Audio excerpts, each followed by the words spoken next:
Welcome to PenTellectual Conversations. You've just stepped into a space where the mind meets the soul. A place where poetry and conversation collab to form a silky, smooth vibe that flows like smooth jazz.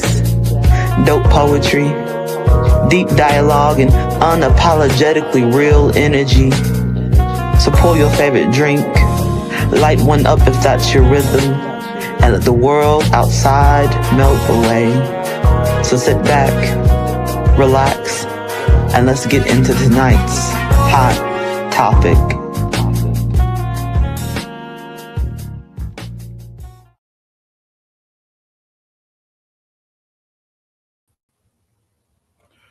What's good? What's good? What's good, PenTellectuals? Man, tonight we're going to have us a nice little awesome show. I'm your host, Paul Cram the Poet. And tonight we're not just bringing a poet to the stage. We're bringing a presence. We're bringing a heart. We're bringing my friend, my sister, someone I love dearly. She's a spirit rooted in purpose and powered by service. She's coming to the mic all the way from Brooklyn, New York. Tiaka B. Wright, also known as Sage, a proud member of Sunrise Scribes and part of the 2025 class of Honey Dripper Poetry Collective, the Misfit Syndicate, aka Knucklehead Nation, where she is known as Exquisite Ink. And trust me, that name ain't just poetic, it's lived. She's also a moderator on the TikTok poetry platform Ink Talk, alongside with her classmate Soul's Inkpen, helping create spaces for voices to be heard, felt, and respected. But her story didn't just start with the mic. Poetry found her early. Her mother introduced her to it as a child, and by the age of 10, she was already putting pen to purpose. She was influenced by Nikki Giovanni. Her words carry intentions, truth, and the kind of depth you don't fake. And speaking of living, by profession, she is a rehabilitation counselor, working in spaces that demand patience, compassion, and strength, from substance abuse to mental health. For over 25 years, she has served the Department of Veterans Affairs, helping disabled veterans rebuild their lives through training, education, and opportunity. So understand that her poetry doesn't just come from emotions. It comes from a lot of her experience, her service, and from showing up for people when they needed it most, like me. She is also a 35-year member of the Alpha Kappa Alpha Sorority Incorporated, a member of the Order of the Eastern Star and the Elks. Community service isn't something that she does. It's actually who she is. And in her love for music, photography, and dance, and the fact that she's been an African dancer since the age of 9. So what you're about to experience is not just a poem. It's a full experience of culture, rhythm, and purpose. But let me say this part personally. Tiaka is somebody I genuinely love and respect.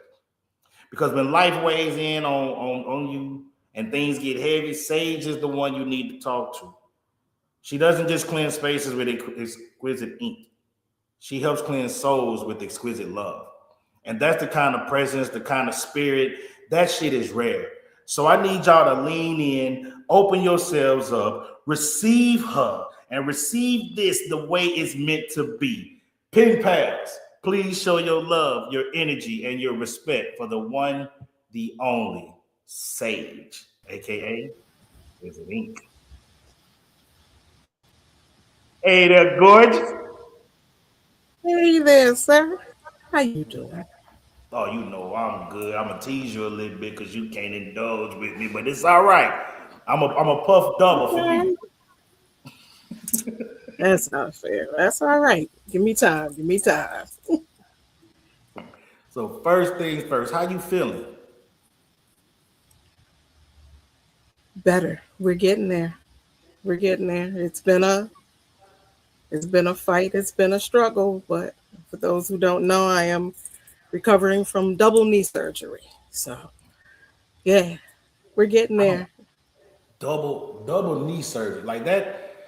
Just saying that made my whole everything hurt. I don't know how to walk around and deal with my like bumping my knee. How do you deal with going through surgery on both your knees in one day?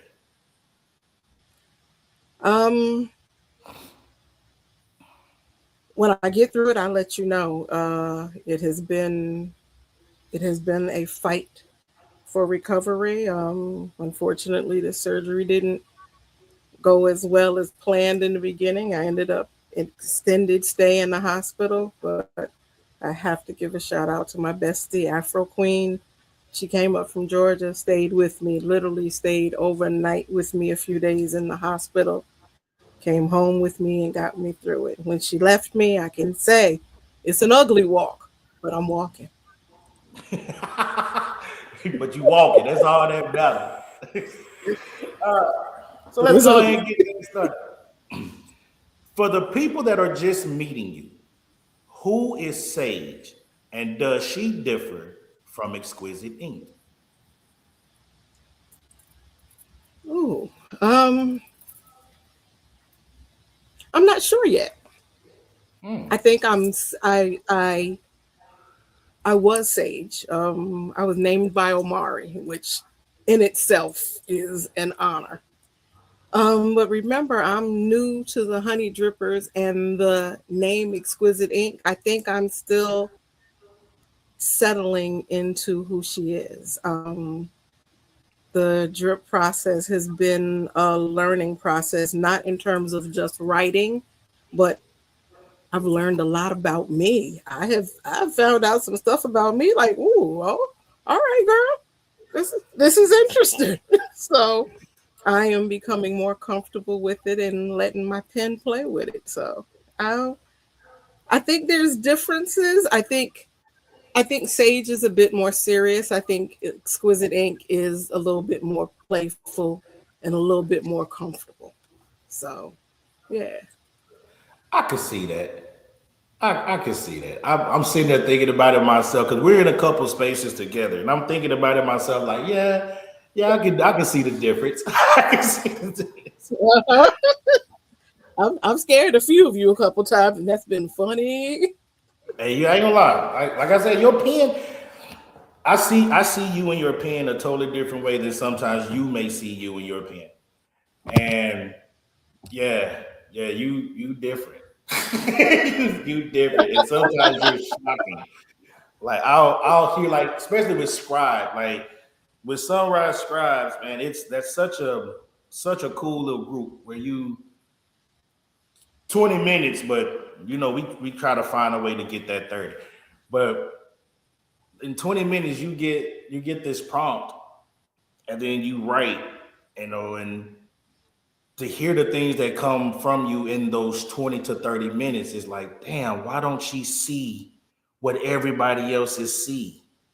With her pen. Like you are dope for real. So I love the fact that you agreed to come here and be on this platform. I love you so much for that. But I'm ready for the world to know who Sage is.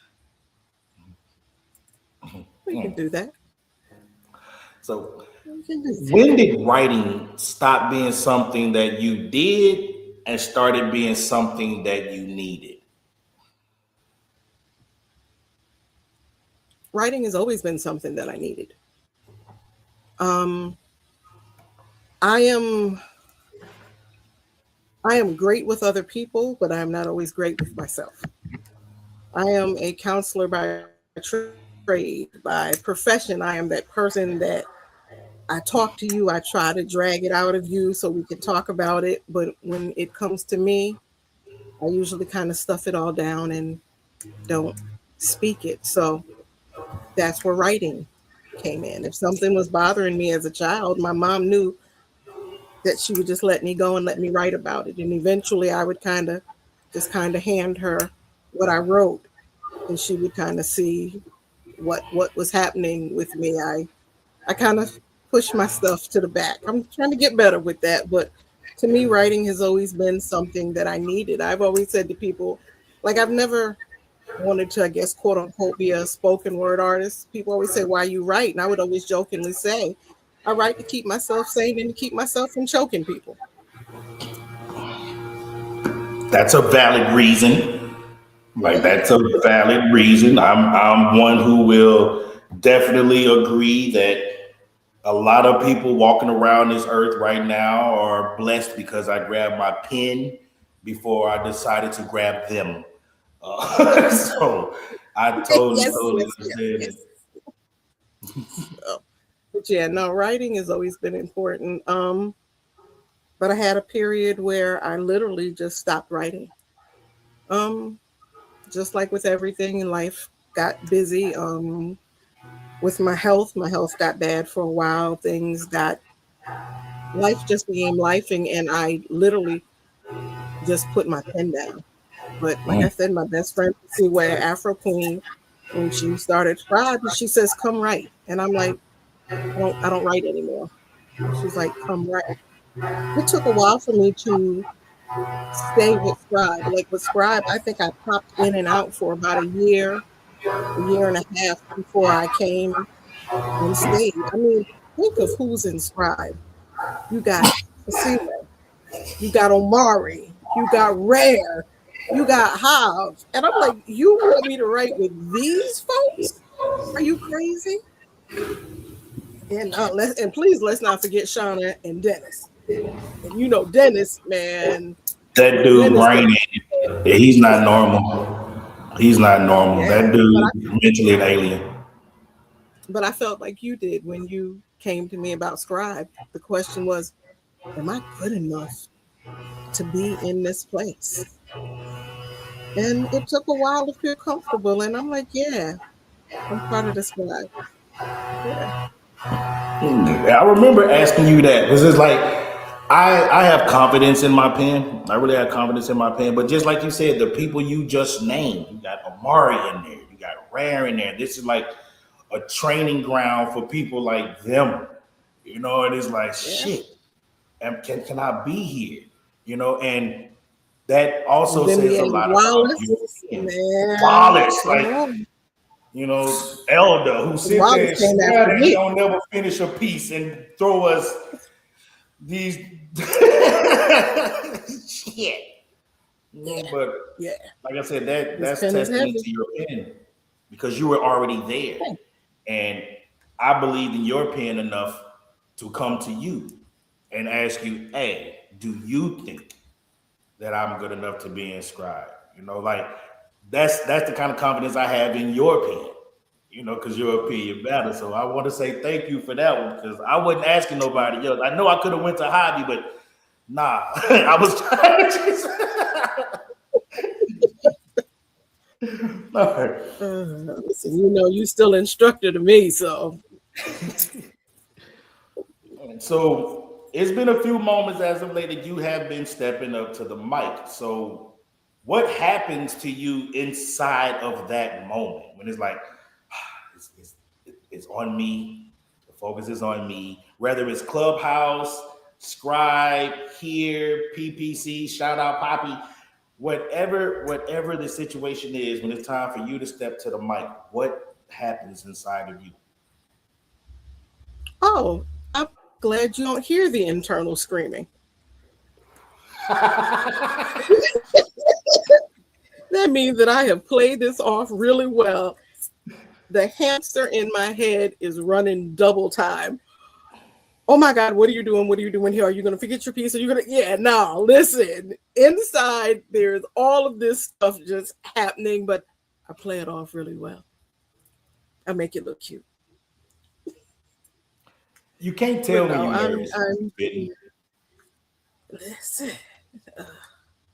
Um, I think this is comfortable because it's you and you and I talk all the time and we act silly all the time. So, Yum. and do understand. Oh, and do understand. I've had the mafia hitting me up all day with, you got this, kill this, listen. Mystic Mafia, Mystic Syndicate. Yes, we are the Knucklehead Nation. Those folks right there, that's that's family. That's foundation. That's they're everything, man. We keep each other going every day. That's something I can definitely say about the drip when it comes down to the classes, is that there's so much love for for each other inside of like people are so close to each other inside of their classes. I've met everybody in my class except for Adonis, and I'm extremely excited about meeting him for Drip Weekend. You know, because then I met everybody in my class, and we're all really close. So I see that same thing with the Misfit Syndicate. You can see the same thing with the brand new heavies, like and the other classes. Like you see that love and that camaraderie. So when y'all crossed over and the Misfit Syndicate was who they were, did it feel like you just received a new family?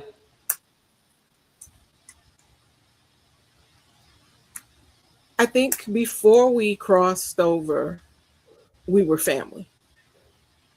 It didn't take the crossing over. The process of it for us was family building. Remember, we had started bonding and laughing, and you have to remember, we lost Allie in the midst Yeah, of it. So that was, is still a kick in the chest. Yeah, that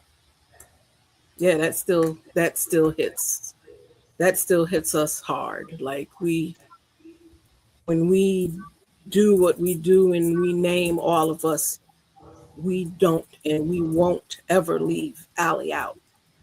Halo is always with us. So yeah, we were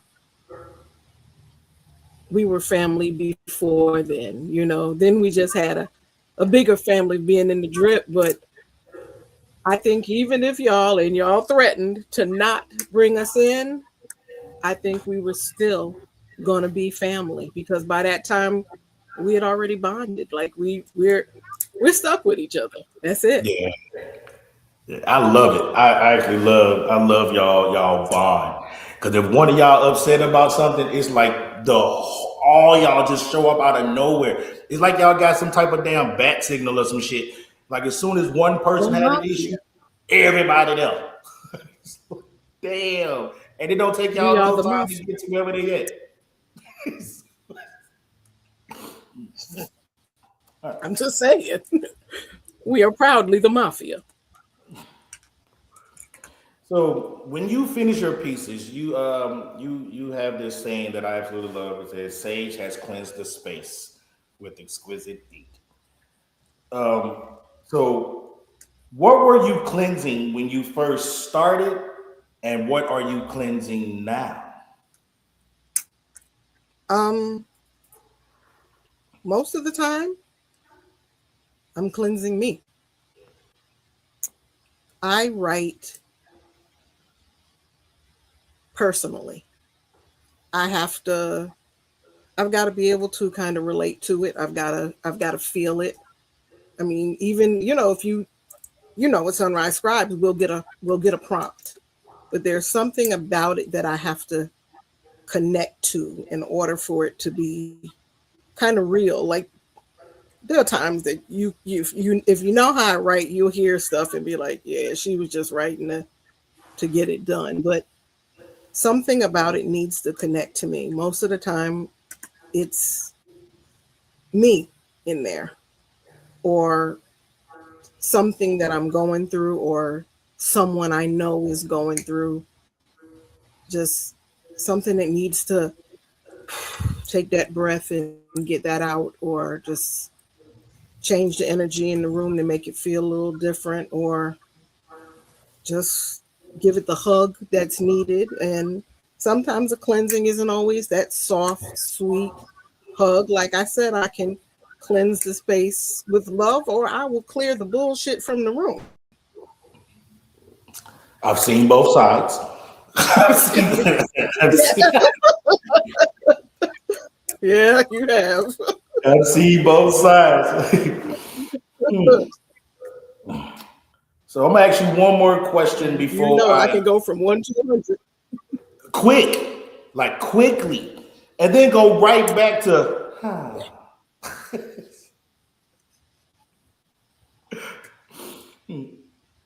All right. So one more question before I give you the stage. Has poetry ever pulled something out of you that you didn't even know was there? And I know the answer to this question. And I know the answer to this question because I'm always talking to you. So I want to see how truthful you gonna be with this. Because if you don't, I'm gonna say two words, and I guarantee you gonna laugh and then explain. So let me know. Give me the question again.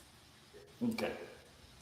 Has poetry ever pulled something out of you that you didn't even know was there?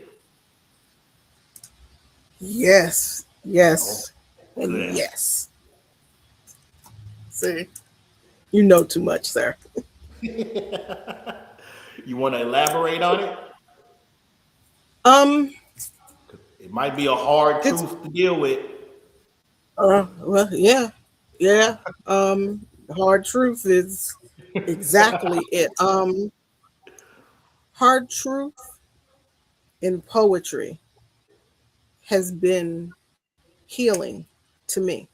Again, I have spent a lot of time stuffing stuff behind, and poetry, and especially what I'm doing now, has really kind of helped me fight some of my own internal stuff, just stuff that has hurt me. Um, Bad habits. Talking about hard truth, bad habits of putting myself behind others. It's made me look at my own behavior and not just put it on paper so it's cute to write, but really take a look at it and take a look at myself. It has helped me deal with just issues. You know, I've had, unfortunately, a contentious relationship with my father's family. I had to come to terms with some stuff with that when he passed. It's just, I think it's been healing to me, but I still got more work to do. I'm a work in progress. That's what's up. That's as long as you working and nobody you ain't sitting still, you can't do nothing but go forward. You know what? That sounded like something Poppy would have said. You know, I gotta go give my dog a hug. Man, I love that girl. All right. So with that being said, it is time for everybody to understand why they are here. So with that being said, you Sage, the mic is Sir, yours. why, thank you. Who am I? I was born by the river. No, that was Sam Cooke. I was born by the Congo. No, that was Nikki Giovanni. I must be ego tripping. I. I am Tiaka Bashuku, born in the Bronx. A quite complex being, tough on the outside, kind of soft and squishy on the inside, but don't you tell nobody. I will fight to the death to protect you, but most likely cry when being attacked. A lover of dance, music, and words, I've always want to learn something new. You see, my pride is I'm a little bit smart. Kindergarten to grad school, I know intellectual things, but that's always been my escape sometimes from living. You see, socially, sometimes I'm way behind the curve. I don't really do well with peoply things. A little awkward. Sometimes I appear a little standoffish, sometimes mean. But honestly, what it has been is fear. Kind of that fear of not fitting in, kind of feeling like that odd duck, but still a work in progress. You see, I'm a giver.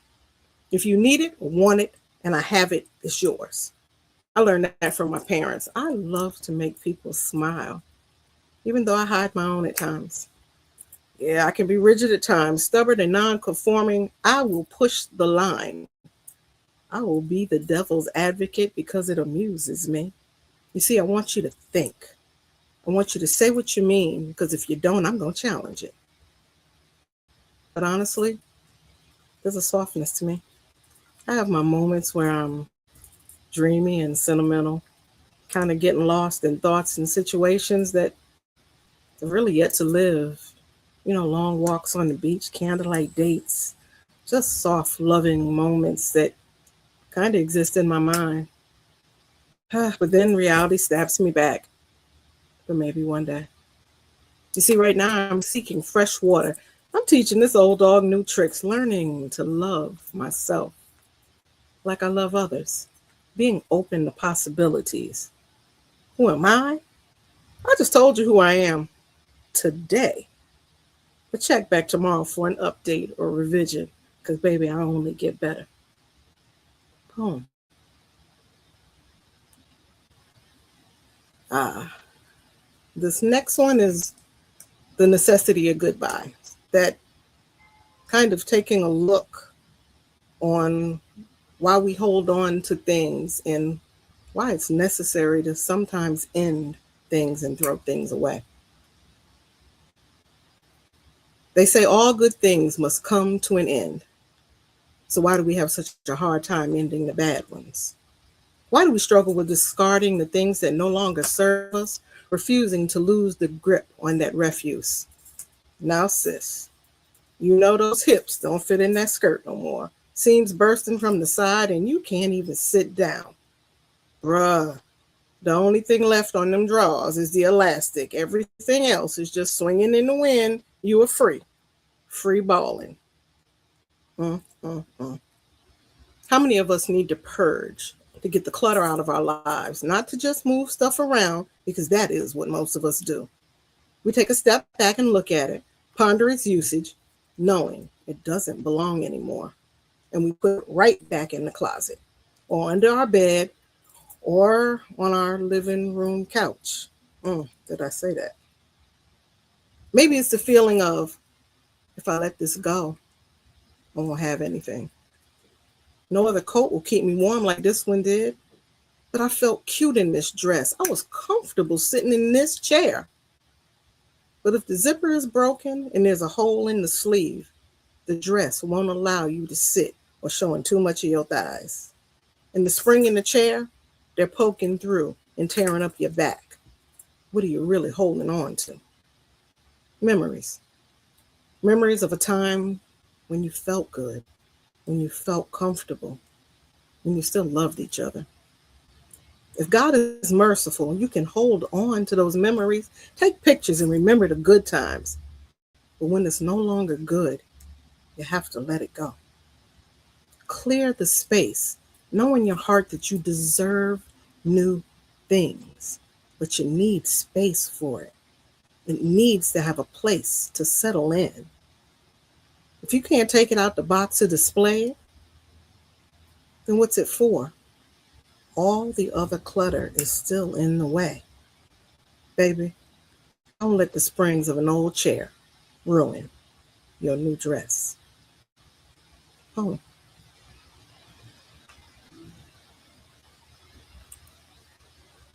Flame in the Darkness. This was one of those having just a really bad period, but always still having hope. Darkness surrounds me. Despair dragging me deeper and deeper into the abyss. I can't see, I can't feel, I can't breathe. Trying to muster my last bit of energy to pull myself out of this hole, but it seems I'm just pulling the dirt in on myself. So I stop, centering myself, giving my mind and body rest, focusing on my breathing, bringing air into my muscles, slowing it down to calm my anxiety, letting that oxygen hit my brain, listening, feeling, grounding oneself, tracing back the steps. How did I get here? Focusing, breathing in and out, in and out. Now that I've centered myself and I have my plan, I extend my hand.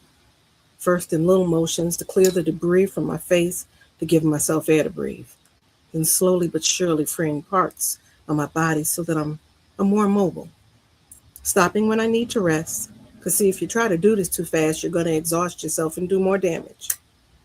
Now I can move my hand. Now I can move my arms. The weight around my chest is lifted so I can fully breathe. Hey, now I can move my hip. Rest, regroup, continue to breathe. I can now move one leg enough to propel my body upward, one movement at a time, slowly, with purpose, but it just feels like forever. Trying to get out of this rut, sometimes I slip back, frustration getting the best of me, just still moving blindly forward in the dark. Mind playing tricks, reminding you of hurt and trying to keep you caught in that desperate space. But still, I climb and I climb and I dig and I climb until I see it. At first, it's just a glimmer. Not really sure if it's even real at this point, but I still move forward until it begins to grow. That beautiful orange yellow flame of light weaving its way through the cracks of my murky darkness to illuminate the way to new things, energizing me to keep moving forward toward the light to where I can finally free myself and start anew. And I am Sage. Oh.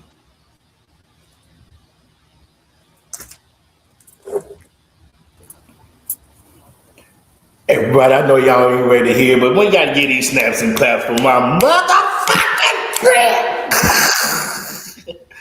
Yum. All right, so just letting y'all know, man, y'all probably gonna hear me say yum about 1,000 more times on this episode. As you see, it's on my headline. I'm pretty sure if you watch the comments, Soul Zinc Pen and just hit his yum. So we'll tell y'all a real quick story before we go pay these bills. All right, so the very, very, very first time I ever laid eyes on Sage, we all went to Red Robin. So we're in Red Robin, we're eating, we're enjoying ourselves, we're all just talking, me, her, Soul Zinc Pen. And I forgot the other young lady's name, but I know she's a real big Nas fan, but that's a whole different story. Yeah. Yeah, she snapped out on toes about Nas. Yeah. But we were asking, like we heard it, but we didn't hear it, we didn't think about it, but we just, having fun, and we talked to the waitress and we asked her about the little, the Red Robin yum. Mm-hmm. So before she got off work, she went and made sure that they played it. And they kept playing it. So the whole time we talking, we could be in the middle of a conversation. As soon as we hear it, we'll just stop everything we saying, yum, and then go right back into conversation. So now that's become a thing. So y'all go hear it a lot and deal with it. It's a me, you, and Souls thing. All right, but that was the first round, everybody, from Sage, aka Exquisite Ink, and we will be back with her momentarily. Right now, we getting ready to go pay some bills and do a little bit of promo, so let's get it popping. First things up is all things PenTellectual. So if you would like to be on the show as a hot topic, if you have a song that you would like to be the soundbite artist of the week, if you would like to donate to PenTellectual Conversations, because again, we're not just a show, we're a movement, and movements need to be financed. Anything you need dealing with PenTellectual Conversations, there's a link tree code at the bottom and that QR code. You can go get your merchandise, all of that PenTellectual gear, PenTellectual stuff. So make sure y'all hit us up and let us know what it is. Next, our sponsors, as always, our grounded sponsors is myself. We have NICE. We have TNT Business Consulting and Desi Beats. Y'all make sure y'all hit them up for all your needs for their specific areas of expertise. All right, coming up right now, if you are in the Fort Valley, Georgia area between April 23rd and the 25th, there is Versus in the Valley.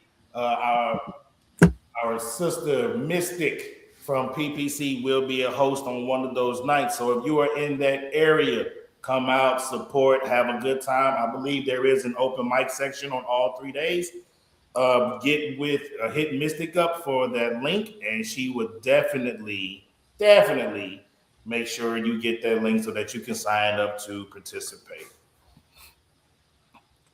The True Bar Show featuring the lovely, the amazing, the eighth wonder of the world, Rare Epiphany, hosted by She Bars, another talent that's just, there's no words to describe her. That's going to be Saturday, April 25th.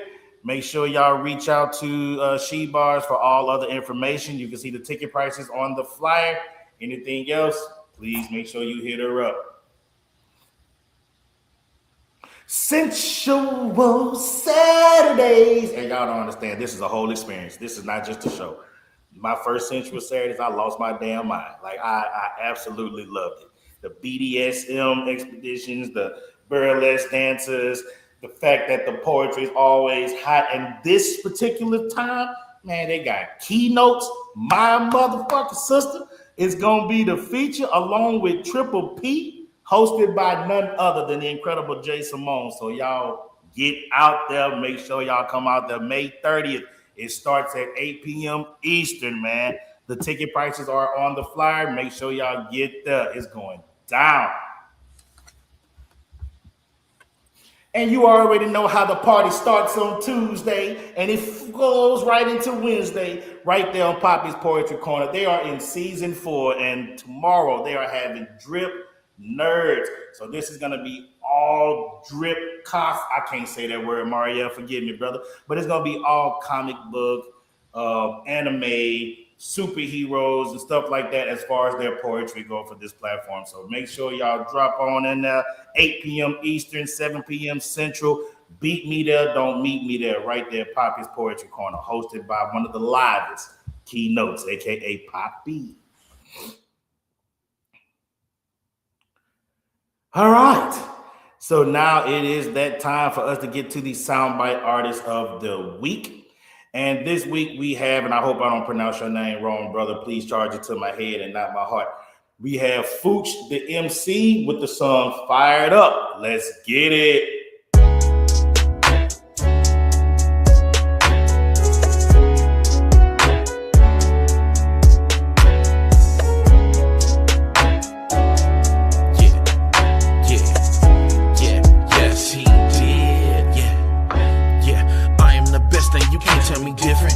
The scene when we moved to the city. Incredible flow, got these folks fucking with me. You know I'm about. They say I be spitting like Big Mama whipping a wrist in the kitchen. Serving these niggas with all of the fixes. Ready, set, go. I'm about to switch it up for a minute. Flexing my styles, exquisite, malicious. When we on the ticket, forget it. Don't go after them, they gon' kill it. Give them the business like Dennis the Menace. But don't get offended, we just trying to get it. Only get one life and we trying to live it. Keep it a buck, stay away from the gimmicks. Mixing it up like a next level chemist. Bombing atomic on all of my critics, I'm gone.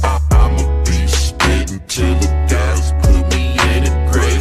We done got the whole goddamn club fired up. I'ma be spitting till the guys put me in a grave. We done got the whole goddamn club fired up. I spit it for my niggas that be riding through the trenches, that be needing theme music when they tryna handle business. Out here getting to them dollars in the old school Impala. We the soundtrack for the players out here popping collars. I'm the best around this bitch and you can bet that. Pay my dues across the state to check that. Point me to the stage and I'ma wreck that. Fuck you, pay me, homie, where the checks at? Like Pookie, I need it. Hip hop had me fiending. I get me a fix, now that shit got me leaning. I'm riding this beat like I'm whipping a beam. I got mics on my feet while I'm rolling my weed up. Yeah, killing perpetrators with my language. When I say it, it be sounding so amazing. Yeah, got the whole club fired up and this bitch is about to get real crazy. I'ma be spitting till the guys put me in a grave. We done got the whole goddamn club fired up. I'ma be spitting till the guys put me in a grave. We done got the whole goddamn club fired up. I'ma be spitting till the guys put me in a grave. We done got the whole goddamn club fired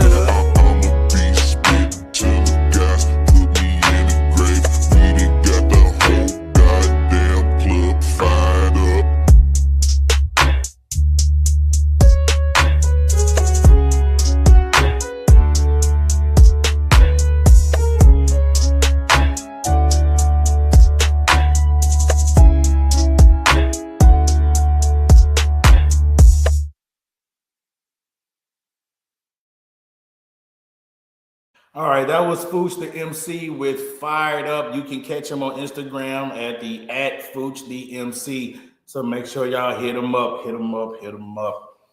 Oh man, let's get back to our feature, none other than Sage, aka Exquisite Ink, is in the building. In the building.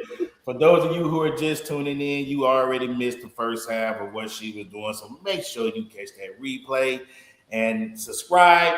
Get your friends to subscribe. Get your mama to subscribe. Your grandma too. You know we love them all. Get everybody over there. All right. How'd you feel about that song just now? That was different. Yeah, wasn't bad. It was to me, it was the calmest crunk song I've ever heard in my life. Like it had this R&B feel, but this man said get the whole damn club fired up. But he did it so smooth. Like I'm loving, I'm fucking with it. I'm fucking with it. All right. Back to my beautiful guest. What's the hardest thing for you to put into words when it comes down to your poetry?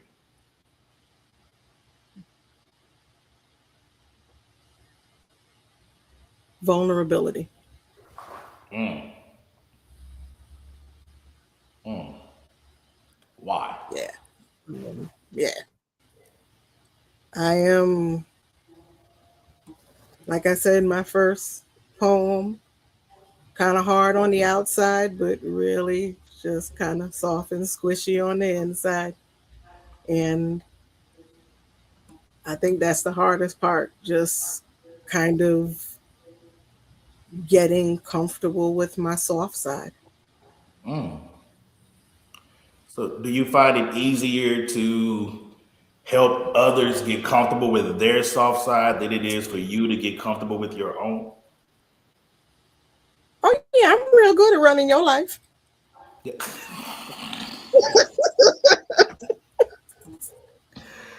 My Virgo, we Virgoing. Yes, I could tell you this is what you need to do and this is what you need to do to put it in place. Do understand, I am that. My best friend will probably scream when she said that. I always tell folks that I am great being a Pip. I am not comfortable being Gladys. I can be. I have the capability to be, but I would rather play the back. I'm gonna push you up and I want you to shine. I'm your hype man. I'm gonna tell you how great you are. I'm gonna see the little nuances is to make you great and push you out front, but I'm not real great or real comfortable with doing that for me. Do understand me being here, man. It's because I trust you. Because the thought of this terrified me completely. No, you are 100% protected. I promise you that. And in any space that you go to, I want you to understand that as long as I'm breathing, you are protected. I'm pretty sure if things go bad and I don't have the 250 in my pocket, you will have it in yours. So you good. I promise you good. Yeah, we good. Rare say, get your ass on the lead mic, Sage. She telling you it's time to be Gladys. How do you think I filled out the application to be here? Rare literally said, you have 20, what Rare said, you have 24 hours and 23 of them have already expired. Rare was gonna feel that. Yeah, I ain't tussling with Rare. I'm gonna go find something safe to do. That's not it. No. Yeah, no. That's her favorite thing. Find you something safe to do. Yeah. So, do you ever finish a piece and feel lighter, like you release something, or do the pieces leave you feeling heavier after writing them? Both. I think it depends on what it is. Okay. I have had pieces that have freed me completely, and I've had pieces that I know is just opening the door and there's going to be more to it. I know that there's more work. There's going to be another piece. It's going to come out in another poem. Like it's not finished yet. It may not be a continuation of that piece, but this feeling is going to continue to work its way out until it's done. Now let's talk about a little bit about the late great Nikki Giovanni. Um, you say that she was a major. I'm not gonna say was. I understand that she has passed, but she is still with us in her own way. Um, she is a major influence. So, what about her and her writing, her life speaks to you the most and influenced your writing? Nikki Giovanni to me is everything. The, I my mom taught me to reading Nikki Giovanni. I was a kid in the Bronx. Mom would be cooking. She would literally say, "Go grab one of my poetry books and read it to me." And my mom not only made me just read it to know the words, but she made me read it with feeling. I had to read it like it was my poem. And Nikki Giovanni, even just as a child, just spoke to me. She was unapologetically her. She spoke real truth. She didn't necessarily need to make her poems these flowery wrap stuff up in a bow. She spoke about life and her experience, and life is not always pretty. So it was just her realness, her straightforwardness, her everything. I'm telling you, the night Nikki Giovanni died, you would have thought that I lost somebody in my family. I mean, it was literally just inconsolable. I literally called my mother up, boohoo crying, and she's consoling me like, "Well, baby, it'll be okay." And I'm like, "No, what are we gonna do?" She's just like, "You'll be all right." I get that. I get that so much. I felt heavy when Malcolm Jamal Warner passed. Like it bothered me a whole lot. Um, like I said, I've always dealt with the "you look like Theo" shit. But when I found out that this dude was an actual poet and a dope ass poet at that, I became like a huge fan. So it really I understand that feeling about losing somebody that you don't know but you know. You feel me? He felt Like like family. my mama did that with Tupac. When Tupac died February 13th, 1996, I don't think my mama cooked again till February 17th. I mean September, excuse me. September. September 13th, 1996. I don't think she cooked again till like the 17th of that month. My mama took bereavement. People was calling her, asking her if she was all right. Like it Me was, too. I didn't Me too. understand it. I didn't like how to. You don't know that nigga. Like, like how does this work? But as I got older, I realized that you don't really have to meet somebody to feel like you know that person. If you have a connection with that person, especially through art, Yeah. and that's when that's so I when Nikki Giovanni passed, it hurt, but I didn't know her work the way a lot of other people knew her work. So it bothered me, like, because I knew who she was. But when Malcolm Jamal Warner died, it was like, yep, I'm calling in to work. I ain't going to do shit. I'm about to go sit in the garage and smoke and listen to the Miles Long Experience all day. That's what- so I definitely get that. Shout out to Nikki Giovanni, Malcolm Jamal Warner, man. Much love for y'all forever.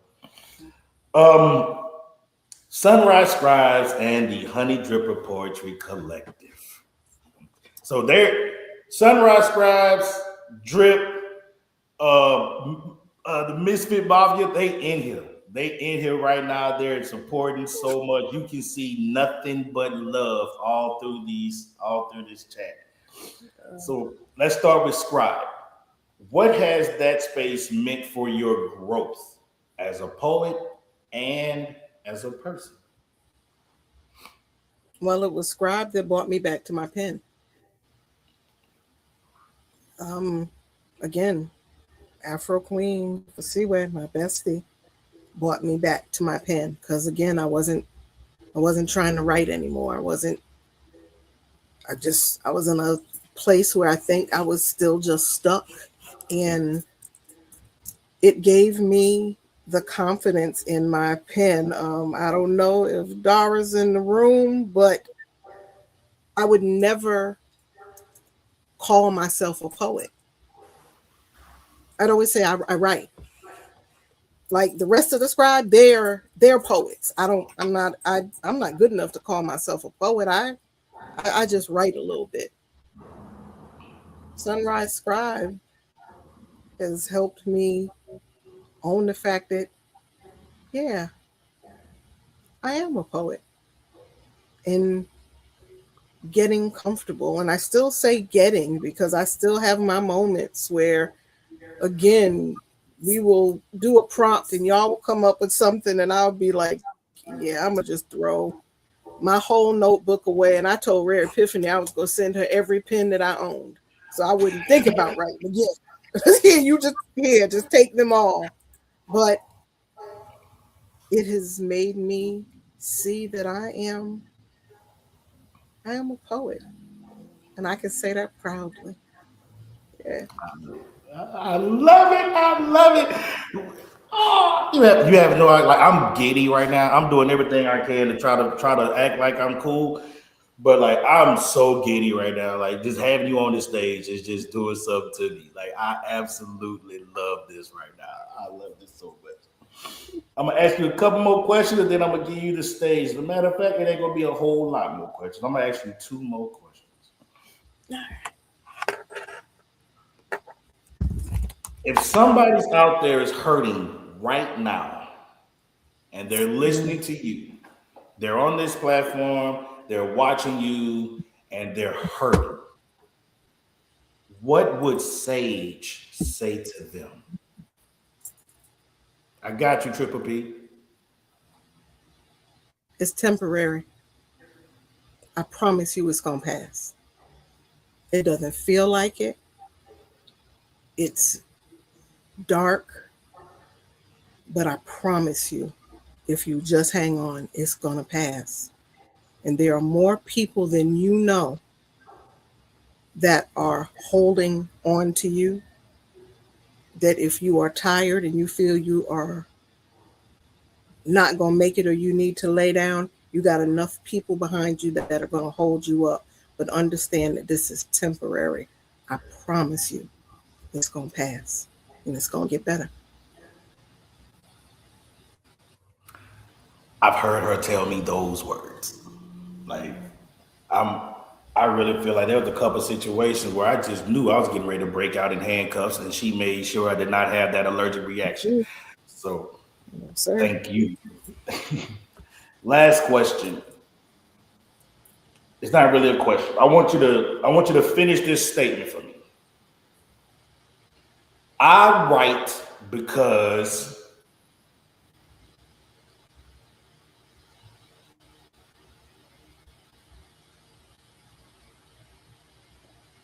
it frees me.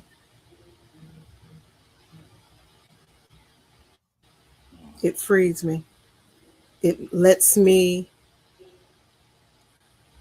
put on paper sometimes the things that I don't think I can or not at this moment feel comfortable saying.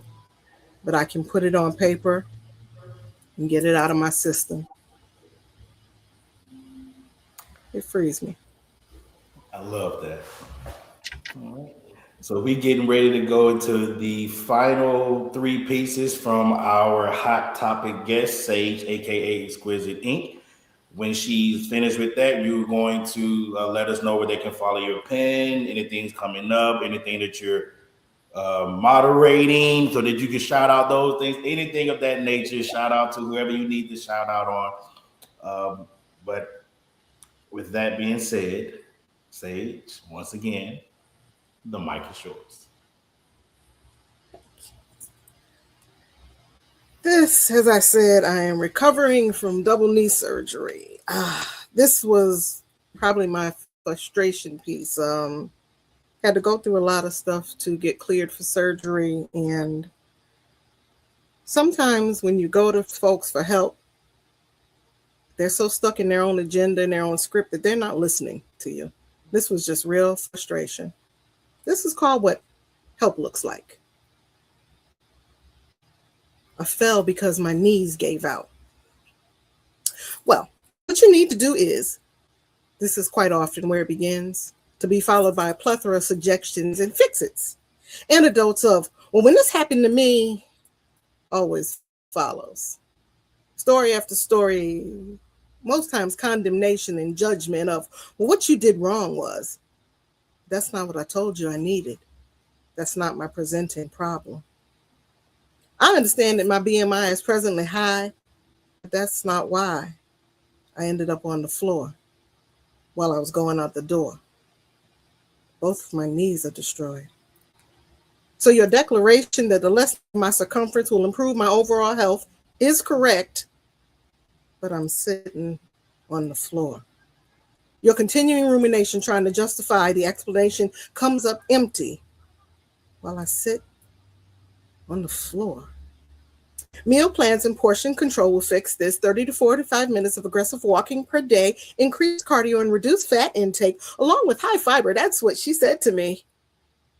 So when I'm trying to interject some of my thoughts and what I'm going through, I was informed that I was then being resistant to assistance because she was going to help me. So I got quiet. And I listened and I jotted down every suggestion and I regurgitated all right back to her as I still sat on the floor, unable to get up. Oh.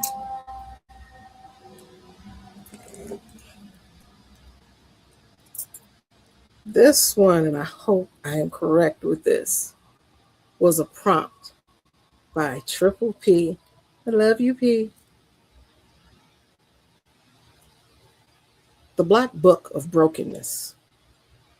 Holder of past conquest names under pseudonyms of skills to protect the innocent.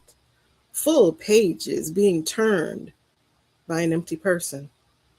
Sitting alone, flipping pieces of parchment, hoping to find one to occupy your time for the moment, to then leave you in an empty bed with a head full of regrets.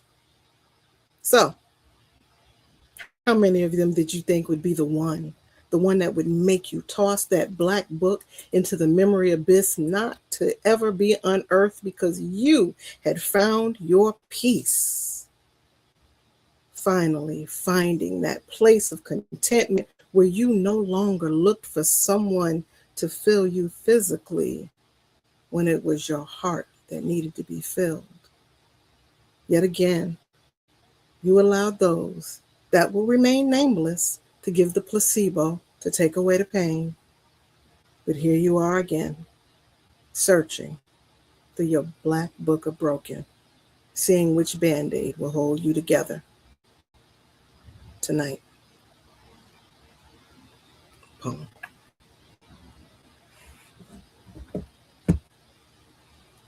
My final piece is called The Weight.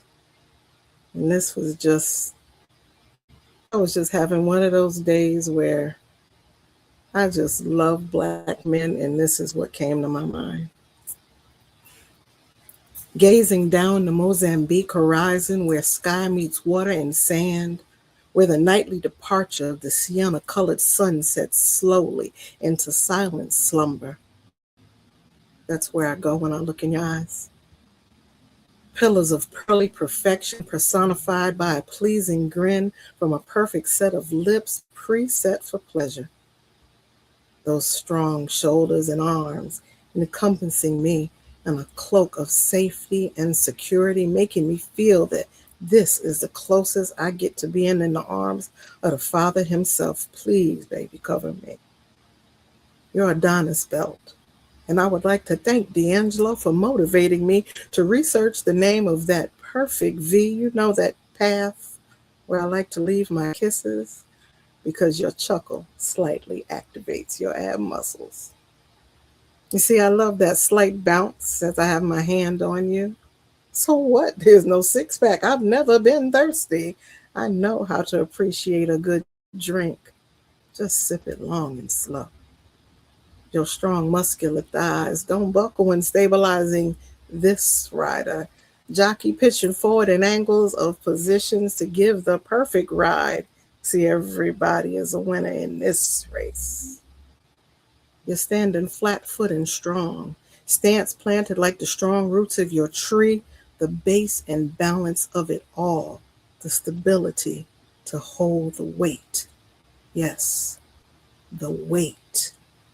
Be it the groceries, the furniture, be it me, the state of our people, or just a way to stay alive another day as a black man here in America. The weight.